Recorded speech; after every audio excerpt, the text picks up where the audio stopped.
capítulo 1, versículos 40 a 45. E eu já vou dar a dica para as crianças, dica da noite. Vocês, crianças, vão desenhar 2 desenhos hoje, agora à noite. Uma pessoa com uma roupa suja, pode ser um menino, pode ser uma menina, e depois esse menino e essa menina com a roupa limpa. Então, eu quero ver o menino com uma roupa suja e depois o menino com uma roupa limpa, tá bom? Me mostra no final, que eu estou gostando demais de ver tudo isso. Marcos 1, 40 a 45, diz assim a palavra do Senhor. Aproximou-se dele um leproso, rogando-lhe de joelhos, se quiseres, pode purificar-me. Jesus, profundamente compadecido, estendeu a mão, tocou-lhe e disse-lhe, quero, fica limpo. No mesmo instante lhe desapareceu a lepra e ficou limpo. Fazendo-lhe então veemente advertência, logo o despediu e lhe disse, olha, não digas nada a ninguém, mas vai, mostra-te ao sacerdote e oferece pela tua purificação o que Moisés determinou para servir de testemunha ao povo. Mas, tendo ele saído, entrou a propalar muitas coisas e a divulgar a notícia, a ponto de não mais poder Jesus entrar publicamente em qualquer cidade, mas permanecia fora, em lugares ermos, e de toda parte vinham ter com ele. Vamos orar mais uma vez. Senhor Deus, estamos mais uma vez diante da tua santa e bela palavra, suplicando a Deus pela graça e misericórdia do Senhor, que use a mim para falar ao teu povo, falar ao meu coração também. Para isso, ó Deus, suplicamos a intervenção do teu Santo Espírito, ele que habita em nós, há de iluminar esse conteúdo a nós nessa noite e aplicá-lo ao nosso coração, de tal sorte que nessa noite haja salvação, haja transformação, edificação, correção de rumos, tudo isso para a glória tua, ó Pai. Assim nós oramos em nome de Jesus. Amém.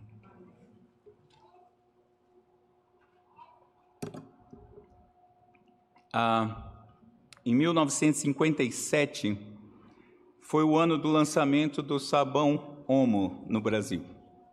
O publicitário também vai citando essas coisas, né? Mas no anúncio, e é curioso, meus irmãos, que no anúncio o texto começava assim, Omo, o milagre azul para lavar. Omo é realmente milagroso, porque faz o que nenhum outro produto pode fazer. A senhora ficará maravilhada ao ver a sujeira sair ante os seus olhos. Cara, eu compraria na hora, né? Mas todo anúncio tem uma promessa, e a promessa desse anúncio era, chegou o Omo para lhe dar a roupa mais limpa do mundo. E sempre tem um slogan, e o slogan então dessa campanha era, onde Omo cai, a sujeira sai. Demais, gente, 1958. Muitos produtos de limpeza e até mesmo marcas de tinta apelam para esse tema, para essa ideia da limpeza total. As promessas das propagandas são, no mínimo, exageradas, a gente sabe disso, né? E às vezes até enganosas. E nós sabemos, por exemplo, que uma roupa encardida pela sujeira, ela nunca mais vai voltar à cor original, nem com esse homem milagroso, né? E mesmo assim, muita gente ainda acredita piamente nas propagandas que prometem a limpeza total. Eu lembrei que antes da minha conversão, ainda jovem, eu tinha o péssimo hábito do cigarro e eu morava numa cidade pecuarista do interior, né, de São Paulo, e realmente eu acreditava que Marlboro ia me fazer um cara melhor, né? Então, acho que por isso que eu fui para a propaganda, porque eu caía nessas bobeiras, né? Mas, meus irmãos, nessa noite, nós vamos ver que somente Cristo pode promover a limpeza total. E sim, eu não estou falando da limpeza de roupa suja, mas da sujeira do pecado da alma. Parafraseando a publicidade, Cristo é aquele que deixa os corações mais brancos que a neve, como nós cantamos há pouco. E onde de fato Cristo toca, a sujeira sai.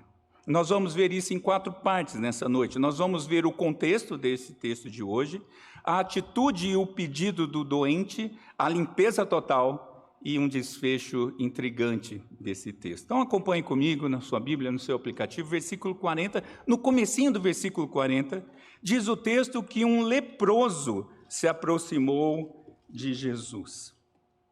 Ora, segundo Mateus 8, versículo 1, Jesus estava acompanhado de grandes multidões. Eu amo as hipérboles da Bíblia. Jesus, nesse momento, estava com gente para dar com pau ao redor dele, não é? E segundo o Dr. Lucas, lá no capítulo 5, versículo 12, o caso era, esse homem estava coberto de lepra. Então vejam, muita gente e um homem muito doente. Quando a Bíblia usa essa palavra lepra, e ela no contexto antigo, ela servia para doenças de pele, vários tipos, desde micose, por exemplo, até hanseníase, né? Mas aqui nesse texto era lepra mesmo, né? E provavelmente pelo texto bíblico num estágio bastante avançado. Mas a gente precisa entender bem esse contexto, porque a gente entendendo a dimensão do problema, a gente vai entender a dimensão da beleza da solução de Cristo. Levítico 13 e Levítico 14, ele dá leis referente à lepra e aos leprosos.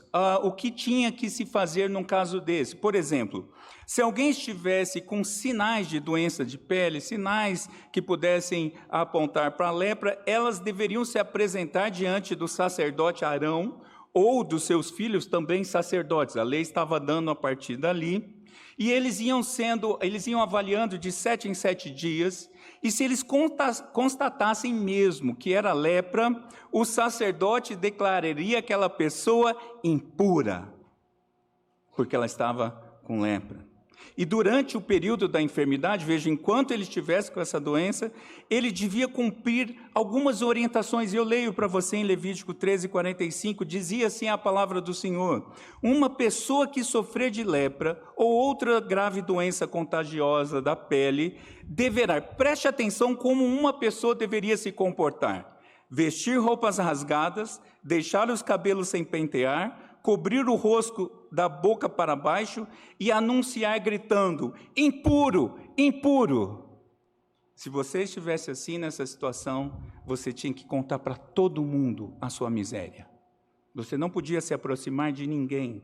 O doente já estava com essa situação e ele tinha que deixar claro para todo mundo saber qual era a condição dele. Comenta-se, meus irmãos, em vários comentaristas, que essa doença, quando ela estava em estágio muito avançado, ela era percebida pelos 5 sentidos.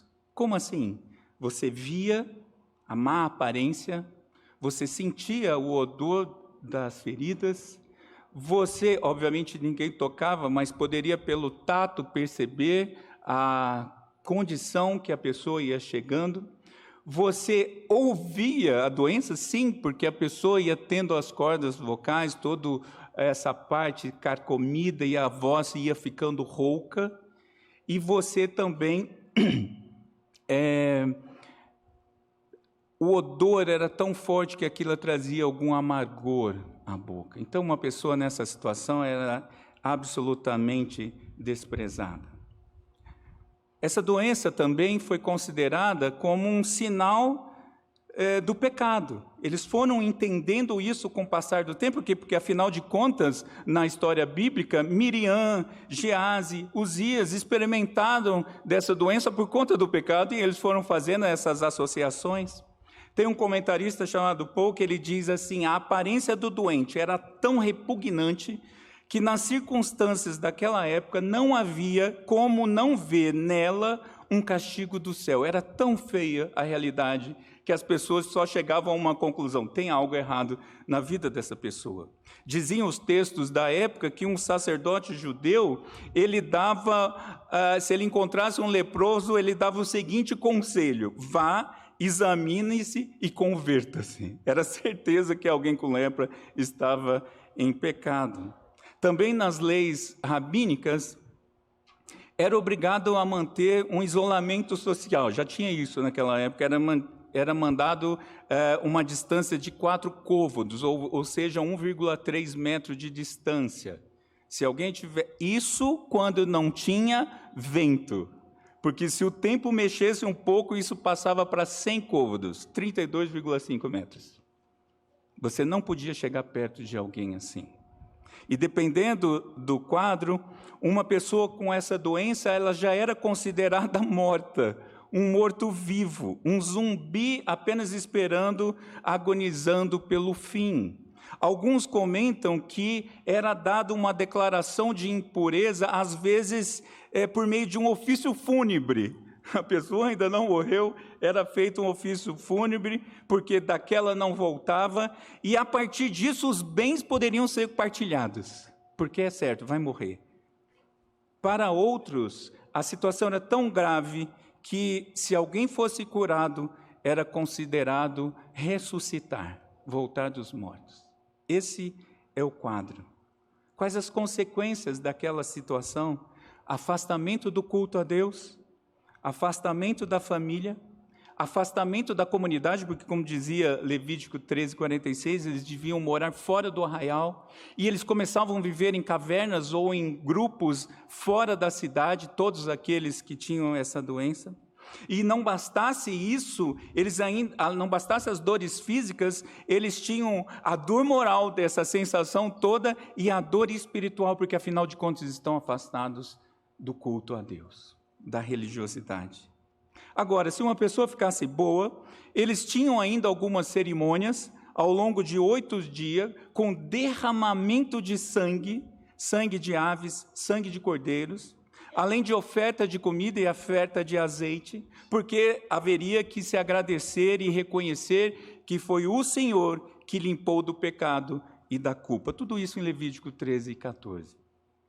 E o sacerdote, quando fazia isso, diz o texto de Levítico 14:18, ele faria a expiação pela pessoa diante do Senhor.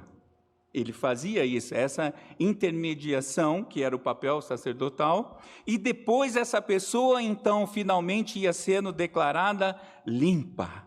Agora sim, ela pode voltar à vida. Vocês já viram algum objeto corroído pela ação do tempo?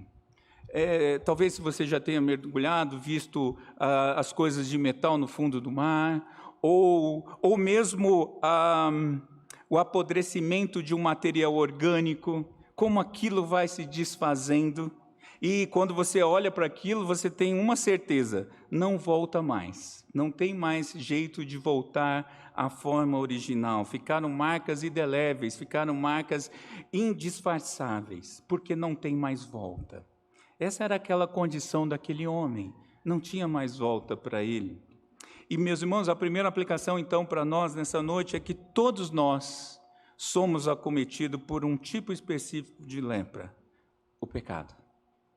E esse, assim como a lepra, ele consome os nossos corpos, ele consome a nossa pele, consome nossos ossos, consome a nossa alma.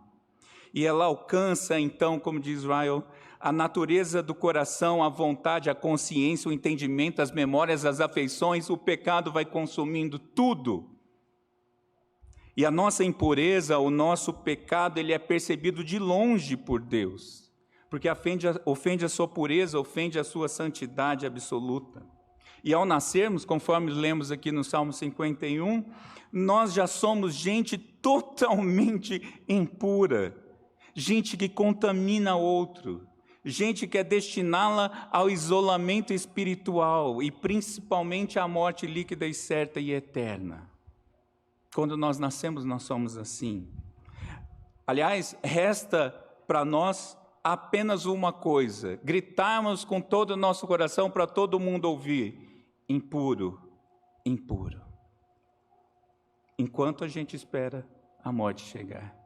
Essa é a realidade neste mundo caído. E nós precisamos conhecer bem essa realidade para podermos entender bem a necessidade da cura. E isso vai continuar assim, a não ser que Cristo cruze o nosso caminho. Aquele que derramou o sangue para expiar os nossos pecados e lavar a nossa alma. Se isso não acontecer, meus irmãos, essa é a triste realidade da vida de qualquer pessoa neste mundo caído. Mas o texto continua, graças a Deus por isso. dos versículos 1 e versículo 2, nós temos essa situação acontecendo. Esse leproso aproximou-se de Cristo e ele faz o pedido, e o texto diz que ele rogou de joelho. Lucas vai dizer que ele, prostrando-se com o rosto em terra, suplicou a Jesus. Esse homem, contrariando o previsto, porque afinal de contas ele não podia se aproximar de ninguém, esse homem, em meio à multidão, sabe-se lá o que aconteceu. Aliás, tinha muita gente que apedrejava leproso para ele não chegar perto. Por segurança, manda a pedra em cima dele. E esse homem agora vai até Jesus, se joga aos pés de Jesus, com o rosto em terra, e eu acredito que em total desespero, ele se aproxima numa atitude reverente e humilde. É assim que ele chega diante de Jesus. Mas não só isso, ele suplica a Jesus, ele faz um pedido a Jesus. Diz Mateus que ele começa a frase com Senhor, não é um pronome de tratamento. Ele está reconhecendo quem é Cristo, o Senhor. E ele chega então diante de Cristo, Senhor, se quiseres, pode purificar-me. A fé, meus irmãos, desse homem é que Cristo pode fazer o que ele quiser fazer. O detalhe é que ele não era digno de pedir isso, não é? Logo, ele estava sujeito à vontade de Cristo. A questão aqui não era se Jesus podia ou não podia. Ele sabe que Jesus pode. A questão era se Jesus queria o que ele estava apresentando. E por isso a oração desse homem é do tipo, purifica-me, mas seja feita a tua vontade. Essa é a oração desse homem. E é verdade, não é, meus irmãos, que há dificuldades físicas, há dificuldades morais, há dificuldades sociais que afetam profundamente as nossas vidas. Talvez você já tenha experimentado disso. Porém, há questões muito mais danosas do que tudo isso, do que até mesmo as doenças, do que a falta de recurso, ou de decisões difíceis de tomar, ou mesmo até do luto, porque trata-se do pecado. Isso é realmente difícil. Pecados que nos assediam, pecados que nos assombram, pecados que nem sabemos que temos às vezes, e para algumas pessoas até pecados que não querem ser abandonados. De um jeito ou de outro, meus irmãos, são todos pecados que ofendem a Deus e mostram a nossa condição caída, de quem descumpriu a ordem do Senhor, de quem quer ser independente de Deus, de quem não se satisfaz com o que o Senhor dá, de gente incrédula que não confia no Senhor, de gente que não teme a Deus. E tudo isso parece impossível de ser resolvido. Tem hora que o pecado nos alcança e nós pensamos, e agora? Eu não sei se você já teve a experiência de o tempo está passando e você está precisando conversar daquelas férias que estão vencidas, não é? Ou daquele aumento que você está querendo, ou até mesmo daquele assédio que está acontecendo e você sabe, todo mundo sabe, mas ninguém faz nada. E aí, certo dia, então, você toma coragem, entra no escritório do dono da empresa e conta tudo para ele. Você precisou de ousadia para apresentar as suas demandas. E você fez isso sabendo que o dono tem toda a autoridade, toda a condição de resolver o seu caso. Basta ele querer. Não é assim que às vezes a gente encontra isso?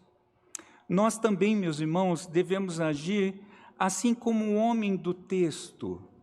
Nós temos que ir pela fé aos pés de Cristo e clamarmos com toda a nossa força pelo toque de Deus, o toque sobre a enfermidade espiritual, sobre aquelas situações que a gente não vê solução, sobre aquele filho desviado, sobre aquela situação para a qual você já perdeu a esperança, por aquela condição que você fala, não dá, a luta está grande, sobre aquela dor da alma que parece que não sai. Essas situações e tantas outras desse tipo, a gente deve levar aos pés de Cristo. A gente tem que clamar, a gente tem que suplicar, a gente tem que rogar ao Senhor. aos pés do Senhor, pôr a cara no pó do chão e falar: Senhor, faz alguma coisa, eu sei que o Senhor pode fazer. Toca, Senhor, na vida, toca nessa situação, porque se o Senhor não tocar, não tem mudança. Mas, meus irmãos, Cristo realmente pode fazer tudo isso, mas nós temos o dever de levar a Ele, ou o privilégio de levar a Ele, mas nós também não podemos esquecer que a nossa oração tem que ser completa. Senhor, toca, mas seja feita a Tua vontade. Nós temos que chegar com essa atitude diante de Deus, com o coração contrito, é verdade, com o coração quebrantado, mas com a plena certeza de que Deus pode fazer todas as coisas, mas Ele faz segundo a sua soberana vontade. Mas temos que fazer, temos que chegar, porque responder ou não é uma questão com o Senhor, mas a nós nos cabe o dever de ir até a Cristo e apresentar a Ele a situação. Ele falou: Senhor, toca na minha vida, toca na vida daquele meu familiar, toca na vida daquele meu colega de trabalho, daquela minha amiga, do meu filho, toca, Senhor, faz uma diferença, toca na minha vida, Senhor. O Senhor conhece as minhas lutas, o Senhor sabe das minhas dificuldades. Me ajuda, Senhor. E aí, meus irmãos, nós vamos para o texto e a gente vê dos versículos 41 a 43, a limpeza total acontecendo, de verdade. Nós vemos 4 verbos aqui, ou 4 condições, que descrevem a reação de Jesus, porque a gente precisa mergulhar para tentar que o texto fale mesmo ao nosso coração e nos ajude. Pensa nessa situação que a gente já viu até agora, muita gente ao redor, uma condição imutável, lamentável, horrível de se ver e de se sentir, e a pessoa faz um pedido a Jesus: e agora? É o clímax, e agora? O que o Senhor vai fazer? Porque em princípio ele descumpriu o que ele tinha que fazer, ele não podia se aproximar, ele nem chegou falando imundo. Mesmo assim, esse homem ousa chegar até Jesus, e a gente usa então, vê 4 palavras. Em primeiro lugar, Jesus se compadeceu, compadecendo-se desse homem. Começa, a resposta de Jesus começa com a profunda compaixão que só Ele tem. A misericórdia de Jesus alcança o miserável, aquele que foi posto para longe, aquele que não tem solução por conta própria, aquele que todos davam por caso perdido. Você conhece gente assim? Eu fiquei: Senhor, me segura de novo nessa noite, porque eu lembro de mim. Eu era o tipo do cara que ninguém fala: esse não tem mais jeito. Eu era do grupo dos que não tem mais jeito. E esse homem está nessa condição, numa condição miserável, e o Senhor Deus, em pessoa, tem compaixão daquele homem. Mas não para aí, não é uma compaixão acena contemplativa. Cristo então estende a mão. Isso passa pela vontade poderosa de Cristo, que estende a mão e busca o excluído. O Paul, esse comentarista, ele diz que o céu desce à terra. Que expressão bonita. Cristo vindo ao alcance. Aliás, o cristianismo é o único anúncio de Deus buscando o homem. Qualquer outra religião, um homem que tem que se virar e alcançar Deus. Mas não, é Cristo vindo em busca do miserável. Mas não para aí. Porque Cristo podia falar assim, estender a mão e falar: está curado. Ou, daqui mesmo, está curado. Mas, meus irmãos, o terceiro verbo aqui é que Jesus tocou. Vocês entenderam o que eu falei agora há pouco? Que um miserável desse não podia nem chegar perto dele. Que se você tocasse, você corria a grande probabilidade de se tornar um doente e fatalmente de se tornar um cerimonialmente impuro. Você podia até não ficar doente, mas tocou nele, pronto, já não pode adorar o Senhor por um bom tempo. Vai ter que passar por uma série de providências.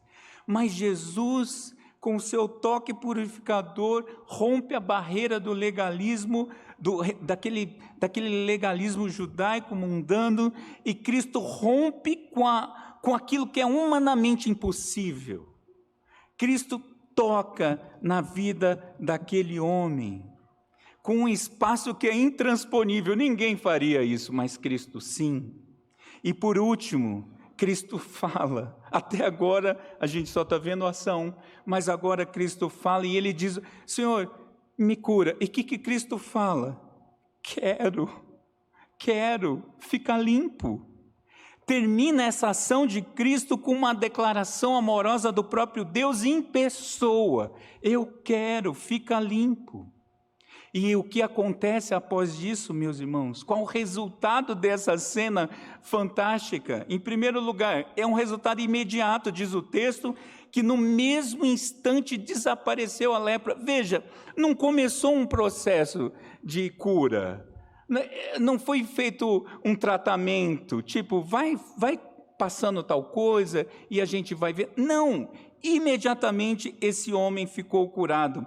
Uma pessoa não podia tocar num leproso, porque, como eu disse, a doença podia passar, ele ia ficar impuro, mas Cristo toca nesse homem, e o toque naquele homem torna aquele homem puro. Ocorre que quando o puro toca o impuro, a impureza sai. Que coisa fantástica! Cristo é esse que vai e faz imediatamente a situação ser totalmente transformada. Cristo demonstra, meus irmãos, Cristo está começando o ministério dele, lembra? Isso é o que vai acontecer na cruz. Cristo vai levar sobre si a impureza das suas ovelhas.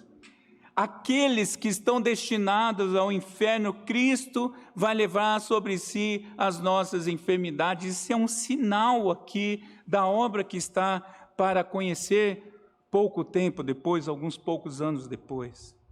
Mas não é só isso, não é só milagre, não é só saneamento médico, não. Ele tem um alcance completo, porque esse homem ficou limpo do corpo e da alma. Porque Cristo agora diz para esse homem: vai e mostra a situação, se mostre para o sacerdote, porque o sacerdote que tinha que declarar limpeza cerimonial e, consequentemente, limpeza social. Porque o sacerdote podia falar: é mesmo, você esteve doente? Você está curado agora, volta, pode entrar, vai adorar a Deus, volta para a sua casa.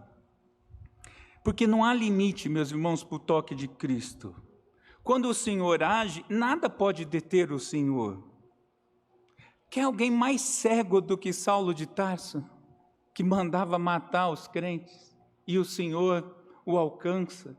Tantas outras histórias narradas nas Escrituras, desse alcance que só Deus pode fazer, e aquelas conversões marcadas que a gente vê na história, e histórias que a gente ouve por aí, de pessoas que estavam perdidas. Aliás, a Bíblia fala que nós nascemos perdidos, mortos dos nossos delitos e pecados. Meus irmãos, eu falei de manhã que esse mundo é o verdadeiro Walking Dead, né? Tem hora que eu acho que eu fui leve, porque é pior, é um monte de gente morto, enterrado, e Cristo vai e chama pelo nome, e levanta, e isso que acontece, é uma transformação que só Cristo pode fazer. E isso acontece a todos os que são tocados por Jesus, todos que experimentam dessa compaixão divina, todos que experimentam da bondade do Senhor, porque eles saem das trevas para a luz, saem do isolamento para a presença pessoal do Senhor, saem da impureza, da sujeira para a pureza e para a limpeza, saem da morte certa para a vida eterna com Jesus. Esse é o toque de Jesus. É isso que acontece quando o Senhor age. Mas esse texto segue para um desfecho intrigante.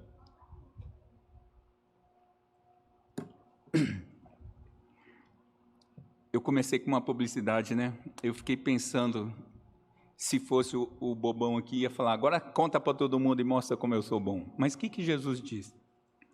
Ali nos versículos 43 a 45. Não diga nada a ninguém. Oi? Senhor, eu sou esse que estava aqui estrupiado. É para eu não falar nada para ninguém? É isso mesmo, Senhor? E é isso que Cristo quer daquele homem, porque veja, Cristo, e a expressão aqui, ela é muito séria no grego, quando a gente vai ver. Aqui é uma advertência enérgica, aqui é uma ordem severa de Jesus. Jesus não está falando só, tipo, fica a dica. Cristo deu uma ordem dura para esse homem. Não, eu não consigo traduzir isso, mas eu penso que foi uma... Se eu usar um termo meu, eu vou errar. Mas foi algo muito sério. Muito sério. Porque o Senhor diz, não diga nada a ninguém. Porque a obra de Cristo, meus irmãos, é para ser corretamente compreendida. Cristo não é um curandeiro, Cristo não é um exorcista de plantão, que vai, chama aí para todo mundo. Percebe como algumas coisas que acontecem em algumas religiões ditas cristãs é esquisito? O show dos apóstolos. Venha para encontrar os 70 anciãos que vão te dar uma libertação. Não é isso. O próprio Senhor fez e ele falou, não conta para ninguém. Porque o curado, meus irmãos, esse homem, ele deveria cumprir a lei. Cristo veio para cumprir a lei, ele deveria se mostrar ao sacerdote. E veja, o sacerdote está em Jerusalém. Esse homem tinha que ir a Jerusalém, apresentar aqueles sacrifícios de sangue derramado e ser declarado limpo. Ser oficialmente declarado limpo. E aí, esse retorno ao meio do povo de Deus, ao meio da comunidade, retornar para a sua casa, isso serviria de testemunho ao povo, como diz o texto. Essa ação dele é que ia servir de testemunho, porque a lei testemunharia a chegada do Messias. O cumprimento da lei anunciaria que o Cordeiro de Deus que tira o pecado do mundo chegou, o Santo de Israel, o Deus Todo-Poderoso que levaria sobre si as nossas enfermidades, a enfermidade do seu povo, para o madeiro no Monte da Caveira. Esse era o testemunho que precisava ser dito. Não contem para ninguém, vai lá, cumpre a lei, porque isso vai servir de testemunho ao povo. Um outro comentarista chamado Barton, ele diz que o sacerdote poderia declarar um homem limpo, mas só Cristo poderia tornar um homem limpo. Um declara, mas Cristo torna. Só Cristo poderia fazer essa obra, porque o sumo sacerdote verdadeiro, Cristo, é aquele que pode declarar alguém limpo, e essa era a mensagem a ser anunciada. Porém, o homem não obedeceu. E às vezes, talvez a gente pode cair no erro de falar assim, poxa, mas ele estava com tanta boa intenção, mas não tem boa intenção. Aliás, aquele ditadinho é ótimo, né? De boa intenção o inferno está cheio. Ai, a arca vai cair, deixa eu tocar para segurar e morre fulminado. Não tem boa intenção, tem cumprimento da palavra de Deus. E esse homem recebeu uma orientação clara. Esse homem, na verdade, ele se tornou um mensageiro desautorizado. Esse homem foi aquele que falou pelos cotovelos. Esse homem, ele tornou Jesus popular pelo conteúdo incorreto. Esse homem queria que Jesus ficasse conhecido pelas bênçãos que Cristo promove e não por ser o Senhor. E isso trouxe consequências. Essa fala desse homem que saiu tagarelando por todo canto trouxe consequências, e o texto termina dizendo que isso foi tão ruim a ponto de Jesus não poder mais entrar publicamente em nenhuma cidade, por isso permanecia fora em lugares desertos. Esse homem agora atrapalhou a obra, atrapalhou o trânsito de Jesus, atrapalhou a boa circulação, falou do que não devia, porque há tempo de falar e há tempo de calar, há tempo de silenciar. Coisa chata, não é mesmo, quando você conta para alguém alguma coisa que não é, que vai acontecer, mas você ainda precisa de um tempo de silêncio. Você quer compartilhar uma coisa com alguém, alguma coisa boa, e depois descobre que essa pessoa contou para todo mundo. Por exemplo, você fala para a pessoa, pedi fulano em casamento, a gente já até marcou a data, mas não conta para ninguém, eu estou te contando porque você vai ser meu padrinho. Daqui a pouco você começa a receber ligação, WhatsApp, oi, parabéns, quando vai me convidar? Ou você não viu isso? Eu me lembro uma vez disso que aconteceu no meu casamento com a Tati. A pessoa ficou horrorizada comigo que não foi convidada. Ou então, quando você tem aquela descoberta de gravidez, depois de um grande tratamento, depois de um grande processo, e você quer contar para uma pessoa, mas tem familiares distantes que não deu ainda para você contar, e você recebeu, e você fala, olha, não conta ainda não, eu quero contar, e daqui a pouco você recebe um zap da família, poxa, nós não fomos os primeiros a saber. Ou então, quando você está tratando de um pecado, confessando com alguém, confessando inclusive que já se arrependeu, que já está sendo tratado, que a coisa provavelmente já está muito mais resolvida do que alguém possa pensar, e de repente você descobre um falatório sobre a sua vida. Ou então, quando você está com uma estratégia nova na empresa e, por um acaso, comentou com um amigo, não, eu estou pensando em abrir isso ou fazer aquilo. Daqui a pouco, no outro dia, é o seu concorrente fazendo a sua ideia. Nós temos um amigo seminarista, ele apresentou um projeto no seminário. Isso acontece, meus irmãos. E a gente vendo aquele projeto e sonhando juntos, plantação de igreja e tal. Daqui a pouco, plantação de igreja, o mesmo nome, o projeto igualzinho, só trocou o nome do lugar. A gente pegou o projeto depois, descobrimos, até o orçamento estava igual. Misericórdia. É isso que Cristo não queria. Cristo não queria uma conversação tola. E, meus irmãos, nós somos chamados para anunciar a Cristo, anunciar a sua obra, anunciar o Evangelho, anunciar as boas novas de salvação, mas nós não podemos ser infiéis, nós não podemos mudar a ordem das coisas. Antes o Senhor proibiu aquele homem, né? O Senhor falou, não conta para ninguém, ele foi e contou. O problema é hoje, que o Senhor fala, conta para todo mundo, e está cheio de agente secreto no meio do povo de Deus, gente muda, que não fala, que é para anunciar o Evangelho. Agora é hora de falar, conta para todo mundo que Jesus veio. Agora é hora. Meus irmãos, nós não podemos ficar calados, agora não é a hora mais do silêncio, Cristo já veio, Cristo vai voltar, e nós temos que contar isso para todo mundo. E a promoção do Evangelho, meus irmãos, ela experimenta consequências negativas por conta da infidelidade dos mensageiros, sim. E isso dificulta o acesso das pessoas a Cristo. Isso tem um efeito contrário ao que se espera. Como o testemunho é ruim quando nós falhamos com o anúncio ou com as nossas vidas. Pouco tempo atrás, numa situação específica aí com uma igreja X, uma série de processos e tal, na justiça, e o juiz, no despacho do juiz, ele citou o apóstolo Paulo, e dizendo que por que crente está levando causa para ele tratar entre disputa de crentes. E dizem, quem estava lá, que na audiência o juiz falou, jamais quero participar dessa igreja. Que testemunho. Não é isso que nós fomos chamados para fazer. Nós precisamos anunciar o certo da forma certa. Nós precisamos ser anunciadores e não atrapalhadores do reino. Então, às vezes, boa intenção não interessa. Interessa a fidelidade à palavra de Cristo. E eu concluo, meus irmãos, apenas com umas perguntas. É verdade, de fato, onde Cristo toca, a sujeira sai.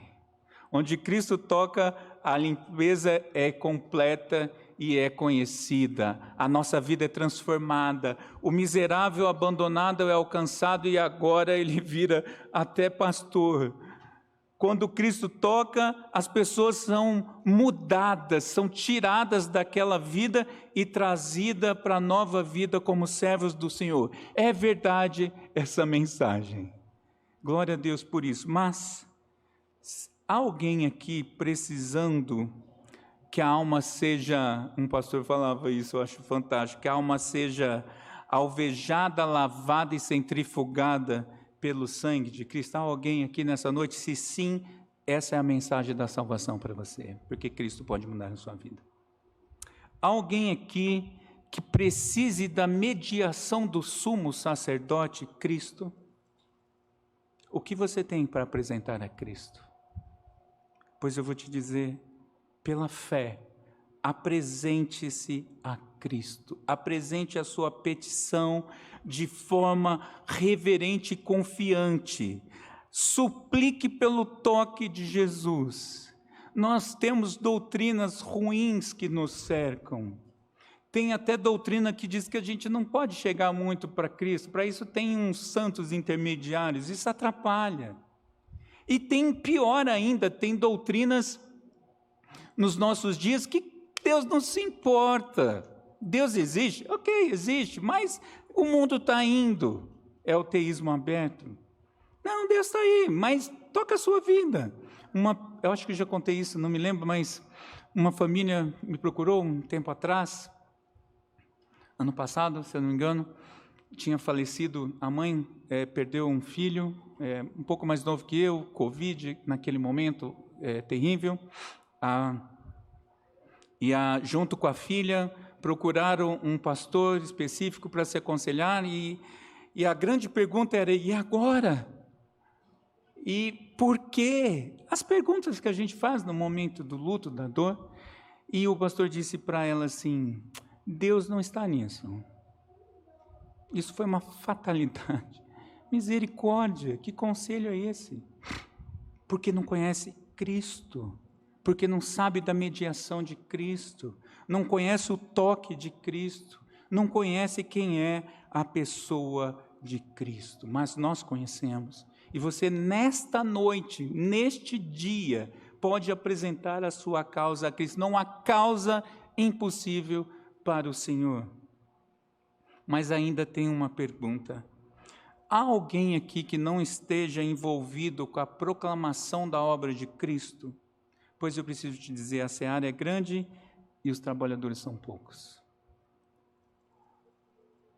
Como alguém que foi transformado pelo toque de Cristo, apresente-se a Ele da mesma forma que o profeta. Se você foi tocado por Cristo, você precisa dizer a mesma coisa. Eis-me aqui, envia-me a mim. Apresente-se a Ele, meus irmãos. Tem um comentarista, não me lembro aqui, que ele diz assim, se o Filho de Deus veio como servo, então ser um servo é o mais alto de todos os chamados do mundo. Nosso pastor está lá no Nepal, ajudando a formar pastores, porque não tem gente para fazer. Graças a Deus as pessoas de lá estão se levantando, mas ainda é pouco. A Itália tem 1% de cristãos evangélicos. E olha que nessa conta, no tipo IBGE deles, estão Testemunha de Jeová, Universal, Adventistas e outros grupos lá. 1%. Muita coisa ainda dá para fazer, meus irmãos. Mas talvez você fale, eu não tenho chamado para ir para o Nepal. Eu vou até concordar, porque parece que eu também não, mas... E no seu condomínio? E no seu bairro? E na empresa? E na escola? E na sua casa? Meus irmãos, todos os seus familiares são de Cristo? Não precisa me responder, só pensa. Todos os seus familiares de Cristo, então nós temos muito a fazer. E o que nós temos que fazer é, Senhor, eis-me aqui, envia-me a mim. Toca, transforma, faz segundo a sua vontade. Vamos orar. Senhor Deus, essa mensagem intelectualmente é tão simples, sem dificuldade de interpretação, mas ao mesmo tempo tão profunda, ó Deus, porque é a realidade maior deste mundo. Nós precisamos do Senhor, nós precisamos do seu toque, e os teus eleitos aí, perdidos nesse mundo, precisam também do Senhor. As nossas almas precisam do teu toque, as nossas emoções, o nosso coração precisa do seu toque. Nós, ó Deus, te pedimos nessa noite, toca nas nossas vidas, muda o nosso viver, transforma a nossa realidade Pai, nós te pedimos isso em nome de Jesus, para a tua glória. Amém.